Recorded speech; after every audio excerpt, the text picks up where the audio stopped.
I am really looking forward to this next segment and what's to come over the next 8 months or so. This is the first segment in a new series of discussions called Caring for Our Caregivers. We're going to be focusing on honoring and supporting the more than 800,000 of you out in Washington who are caring for either older spouses, parents, and other loved ones as they age. So please welcome Marguerite Rowe, AARP's Washington State Director, and Sophia Aragon, the Mayor of Burien. Hello, Mayor. Good morning. Good morning to both of you. Thank you for being here. This is so important because, Marguerite, we were just talking about how a lot of people don't think about themselves as caregivers. They just think, I'm here, this is what I'm supposed to do.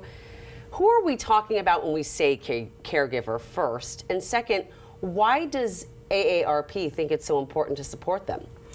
Well, thanks for having us on the show. Yeah. Really excited to be here.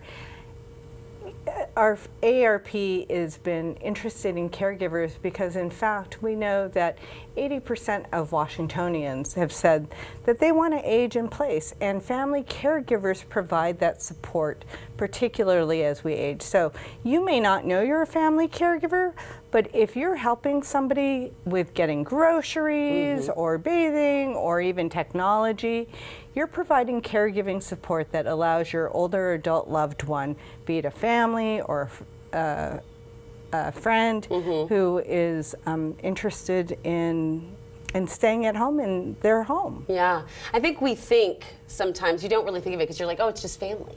You know, Yeah, oh, I'm just helping exactly right. grandma, or I'm just helping my brother. Yeah. But AARP just released a new report on the impact that family caregivers are having in Washington. What did that report show? That report showed that 820,000 Washingtonians are in fact providing caregiving support.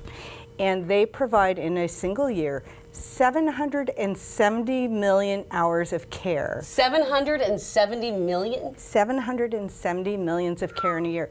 And if we were to pay for that care is valued at nearly $17 billion just in Washington alone. Just in Washington alone.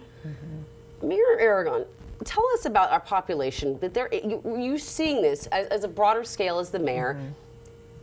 The population that is aging, and caregiving is essential to a healthy community. We know this, right? Yes. What do you see as critical areas for us to address or improve? Well, for our elderly, it's definitely how do we make sure as they grow older, engage them in their spirit and their mind and their body. And particularly when it comes to housing and the communities that they live in, are there the resources there, actually recreation that's there? I remember when my mom was aging, she didn't really have strong computer skills, and she went to the local community center but didn't quite feel comfortable there because she felt like she wasn't catching on as quickly as she should, and she was really frustrated and didn't move forward on that. So I felt really sad for her, but those are the kind of things that we need to think about as when people retire, they certainly want to keep engaged and interested in new things. Yeah. So what does that mean for our elderlies? That's people? so important. And you actually, before mayor, doing the mayor thing, you were in healthcare your whole career. Yes. What perspective can you give folks, or I don't know, how you can help people prepare if they're becoming a caregiver? What advice do you have?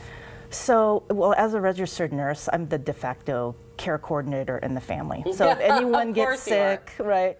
And my mom is one I talk about. I've had aunts and uncles who get sick. I literally do go with them to appointments. And I just do that out of habit and what I know. So when it comes to giving advice to other people, just get to know who are their formal caregivers. Who is their doctor? Yeah. What clinic did they go to? You can go into the appointment if your mom or elder lets you, and just kind of get to know them and let the caregivers know who you are, because they would like to have somebody to reach out to if there's an issue. And even outside of healthcare, people who maybe take care of finances for your parents or your aunts and uncles, who does their taxes, who does their financial planning. So again, because I set myself up for when mom wasn't able to take care of herself in those ways, I knew exactly who to go to. That's so smart. And just pick it up from where she left off. That is so smart. I didn't, and it was digging out of a hole. It was so hard. It's very hard. Marguerite, not all caregiving journeys are alike. May is Asian American Pacific Islander Heritage Month, and they released a new survey about AAPI caregivers. What did you find? We found that 2/3 of Asian American Pacific Islander adults are either currently caregivers or have been caregivers in the past.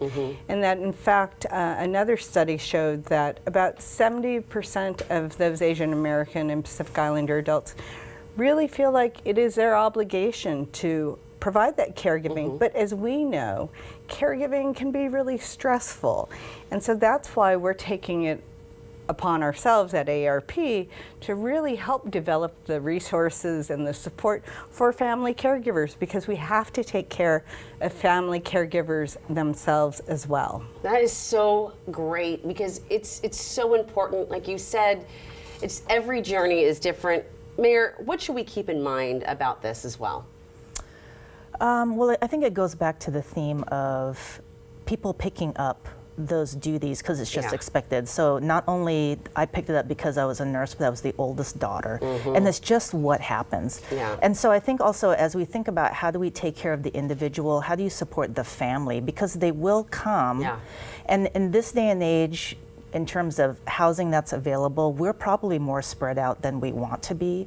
I know a lot of families who try to actually live close to their parents because of childcare, and that's less and less possible. So how do you, so how do you support families that want to come together and support their elders? That's something I didn't even think about as well. Oh my goodness, it's such a layered topic, but thank you for helping us break it down. Thank you for reminding people that they are being caregivers and that it's okay and that you have the resources to help. It has been a pleasure talking with you both.